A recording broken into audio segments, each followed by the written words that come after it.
Hello and welcome to the channel.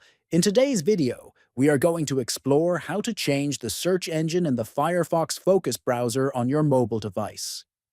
If you prefer using a different search engine for faster or first, open the Firefox Focus browser on your mobile device. Next, look at the top right corner and tap on the three dots menu. Then, tap on Settings from the list that appears. After that, scroll down to the Search section and tap on it.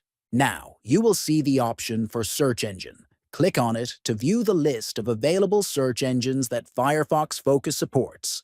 Next, choose the search engine you want from the list by simply tapping on it. If you do not see your preferred search engine in the list, you can add it manually by tapping on Add another search engine. Enter the necessary details and confirm your choice to make it your default search engine. If you found this video helpful, don't forget to subscribe to the channel, give this video a like, and share it with your friends.